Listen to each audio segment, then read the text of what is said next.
that leaves us with one thing to do, and that is the tier list. Originally, I had the 7 cities, but then Neil and I were discussing and thinking that might be too niche, especially if you haven't read the Map of Knowledge, Victoria.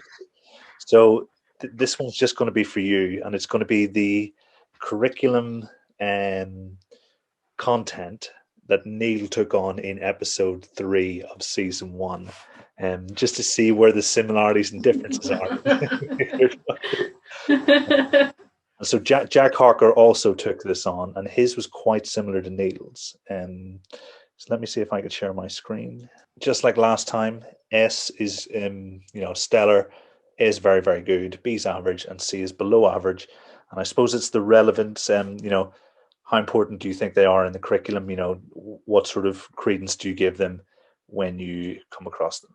And so the first one is Dinosaurs. I liked it better last time when we were discussing them. Pressure now. Well, no, there's no wrong answer. Just your. You can discuss out loud what you're thinking. If you, as most people do to find when they don't have an accompanying guess with them. I'm trying to second guess what Neil thought. That's my problem. I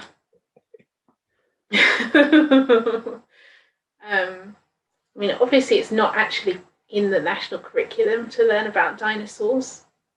This is why I know that Neil disagrees with me, I think. But I would mention them when I'm looking at the timeline of prehistory. You said no, didn't you? But I think I would, just because the children know about dinosaurs. Like, I think it's something that they know about that you can kind of link it to, but then you have to do it in a way that they're understanding the huge lengths of time. And like, I'm just saying what Neil's going to say as well. Like, I'm just saying it for both of us anyway. But like, you're going to say that they can't ever understand those lengths of time because they're so huge, and I'm going to say I think they can. But I think if you do it, if you kind of link it to dinosaurs, but try and use some sort of scale to show the comparative lengths of time, that could be useful. I wouldn't actually teach dinosaurs explicitly. I might just do one lesson on timeline of history of the Earth and include it in that. So I don't know if that makes it B or C, really. Like, it's not important as in you would teach a unit on it, but I would probably mention it as part of that history. I don't think you're as far apart as you might imagine.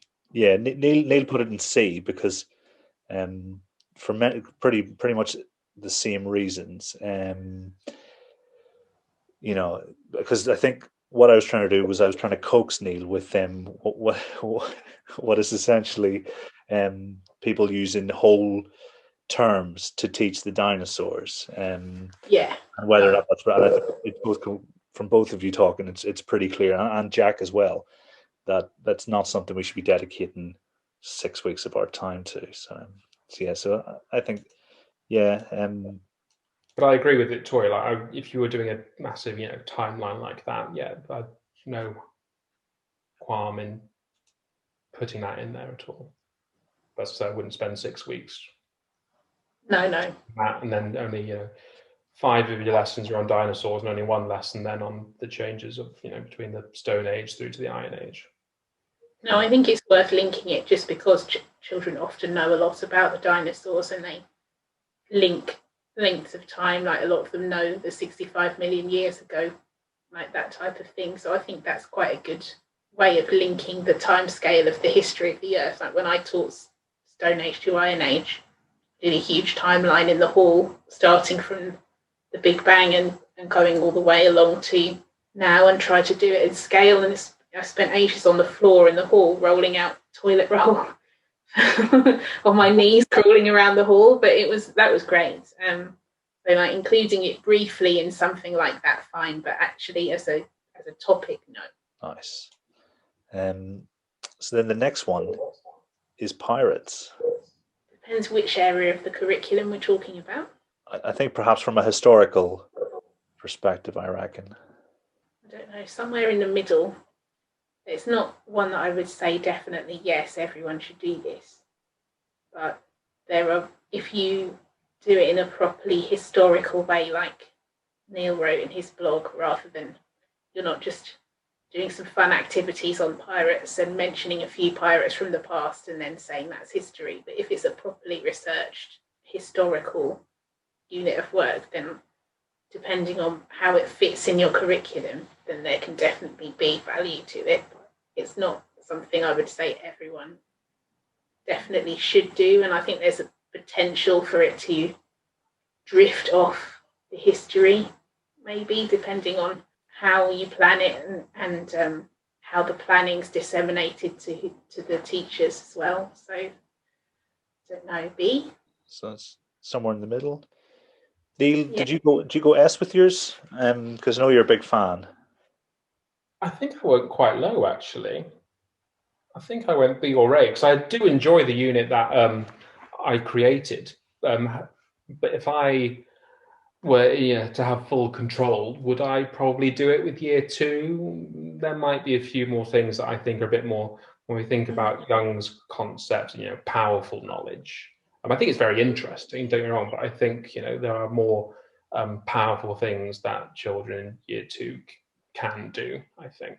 But there are some lovely, and again, it depends, as Victoria said, how it's done. It can be done well, but I think it's quite an easy one to be done badly as well. So I think I put it in B or A, I think. I quite like it in English. I like English around pirates. I can see more. I quite like that. There's loads of great books of pirates in. Nice, great justification so far. Then we've got the Stone Age. Well, that one's easier because you have to teach that. So that one's got to be yes, I suppose. When would you teach it, Victoria?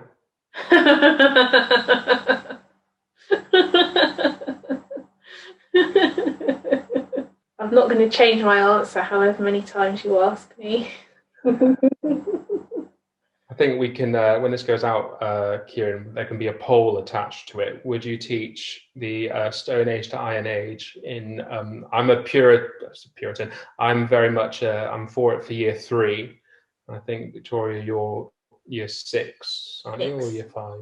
6. So, yeah. You can read my blog for detailed reasoning. But I mean, I'm not saying, obviously it can be taught in year 3. And that's fine. You could put it 4 or 5, to be honest. But I just think, to me, the ideal place is 6, just because of the links to. I think you can just get a lot more out of it if you do it in 6. I'm sure that children can understand if you just take the history of the Stone Age in isolation, that they can understand that in year 3. Although our year 3s have just done it and did find it quite tricky. Whereas I did it in year 5 and we absolutely loved it and it was great. So I think it's better in upper key stage 2. And I think then the science on evolution in year 6 and just looking at that whole, how I just add in a little bit on how Earth has changed over time and if they've already learned about space and just this. I think there's so many links that you can make that just make it fit more. And it goes back to the chronology again, the narrative.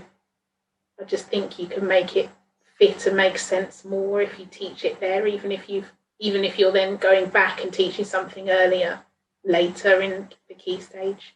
But then that's a whole different debate about whether you need to teach chronologically to get chronological understanding. Oh, that could be an episode on its own. Yeah. Let's fire up a sequence of polls with the blogs. And have you written a counter argument, Neil? That we could share at the same time. I said I would, but I never got around to it. So this might be the. So there you go. You've got a term to hash that out. Yeah. So I think the next one then is the Tudor period, represented here by Henry Tudor, Henry VII. Well, that's a tricky one. That's tricky because I think I learned about the Tudors about 5 times throughout my time at school. I ended up doing it so much, but I really love the Tudors. It's one of my favourite periods of history. So if it was just down to my opinion, I would want to do it. Well, it is. It absolutely is. In this context, it is absolutely your opinion. So that's just sort of my that's my emotional response rather than my opinion on how important it is. Might be different to if I was given a choice, I'd want to teach that because I like it and I know a lot about it, but that doesn't necessarily mean it's important. I might go somewhere between A and B. I think that might be our first significant difference. Neil, did you have it in S because of the significance of the changes? Yeah, I think the reason, when you think of the Tudor dynasty as a whole, I think there's not been a dynasty where more kind of societal change has happened that's impacted on what the world the UK looks like right now. And so I think for them, I put them up quite high. Yeah, I mean, I guess like I'm thinking about in primary, how important is it? So overall, I agree it's really important for children to learn about it. It's maybe just where. I think, we do it in year 6. I think that's the right time to do it. Don't think I'd want to do that earlier. Nice. But again, that's where academy freedoms. Yeah, and I'm just like national curriculum literal person. Yeah. But like I said, it's totally subjective, and just really interesting to listen to you both talk about it. So the penultimate is ancient Greece. That one's going to be S as well. And it's been mentioned quite a few times today as well, hasn't it? So I thought that's one that frustrates me because I just think that there's just so much. When you look at the description of, I can't remember the exact wording of the bullet point, but it's about like the influence of the ancient Greeks on like our life today. And when you actually look at the amount of stuff that you could include in that, and it's impossible to teach it, even in the time that we do have. I just think I'd like it if you could break it down into do like 3 different units on different aspects of ancient Greece. There's just so much that you could look at in that one topic. Yeah. And then the last one is a bit of a different one. It's the idea of teaching history through a significant figure. For instance, in this case, an artist. That's tricky because I guess it depends exactly how it's done.